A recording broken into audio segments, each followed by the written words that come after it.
Hi, I'm Daryl Fredricia Prem from the Cambridge Future Scholar Program at the Cambridge Center for International Research, and I'm going to be talking about my research on induced photosynthesis and different light spectrum LEDs in indoor farming.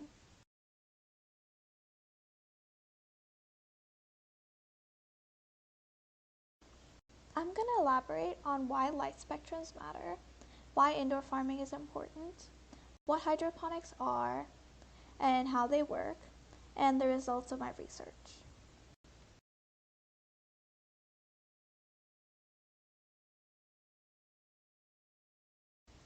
So, why do light spectrums matter?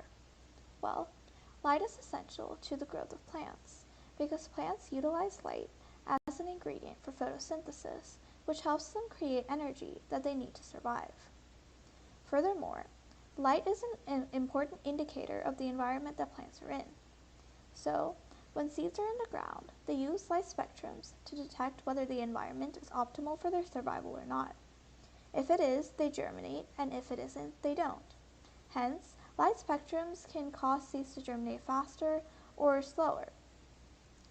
Because of these two reasons, light spectrums can end up affecting the way the plants grow. They can promote flowering, lead to larger leaves, etc.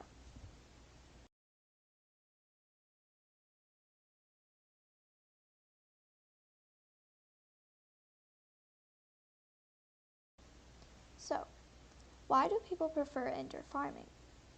Indoor farming promotes a safer environment.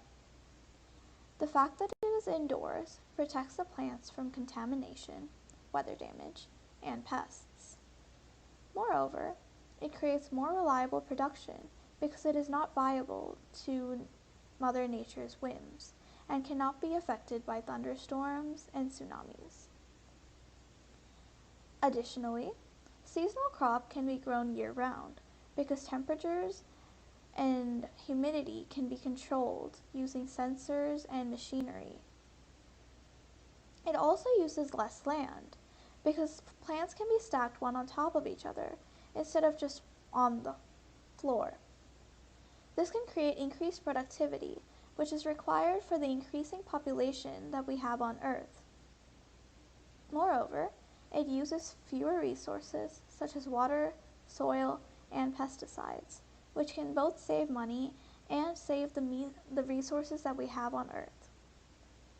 It also reduces transportation costs, because if plants are grown indoors, these buildings can be kept near stores so that they don't have to be transported long distances to get to their final location.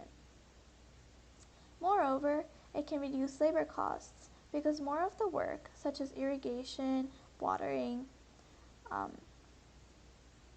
fertilizer, etc., can be done by machines instead of by hand. And plants can also be grown at home using indoor farming, which helps people who do it as a hobby or may not want to go to the store to get produce that they cannot rely on.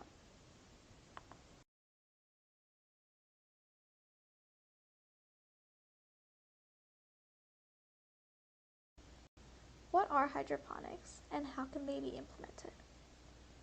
Hydroponics is a way of growing plants using a water-based nutrient system as opposed to soil.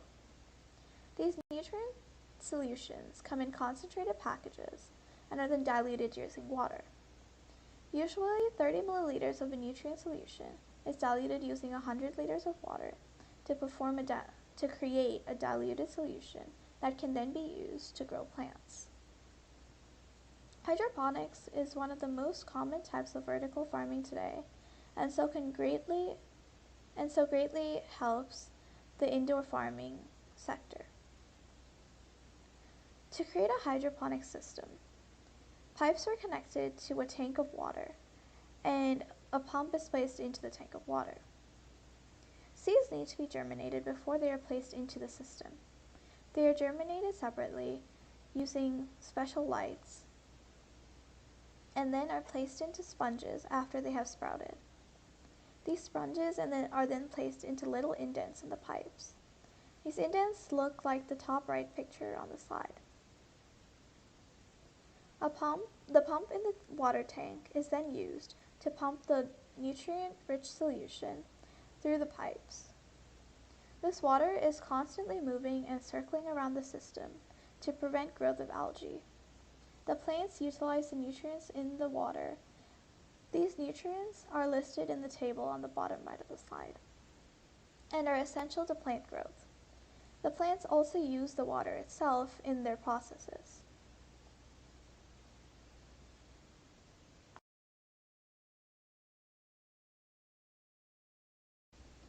So, what is my research paper about?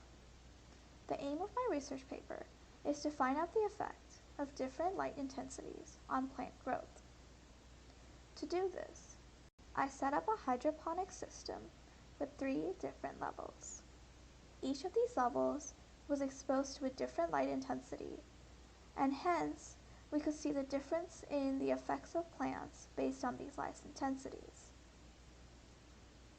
because the same plants were planted on all these levels.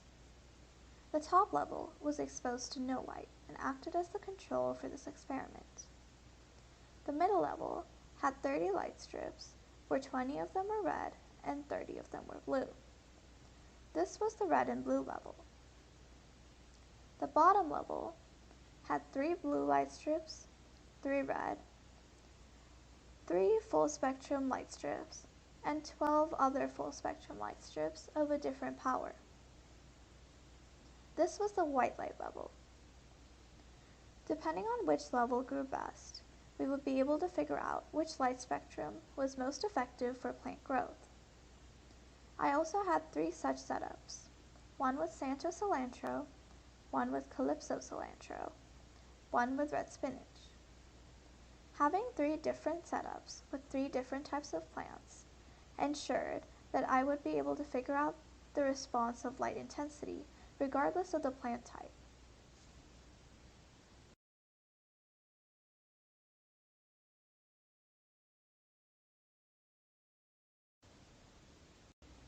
This table illustrates the setup more clearly.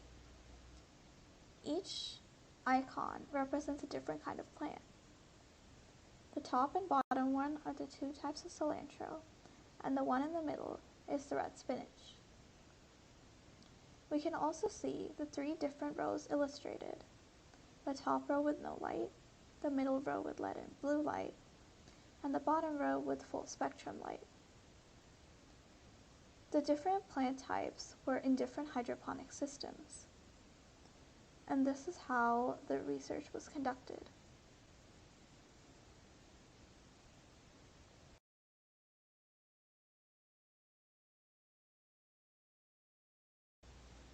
Once the hydroponic systems were set up, I used temperature and humidity monitoring probes to make sure that the environment was constant and that didn't play a role in the plant growth.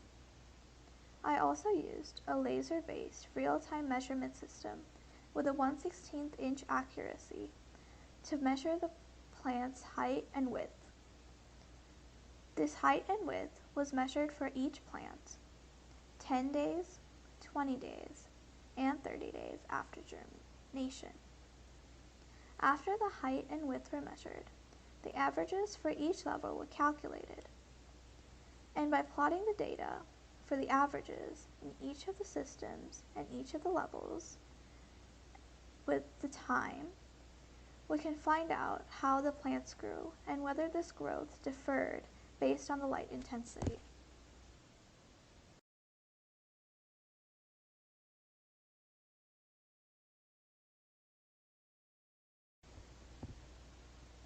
Based on the data from the graph, I found out that the red and blue light promoted germination best, because the red light is most important for germination. But the full spectrum light was best for growth after germination.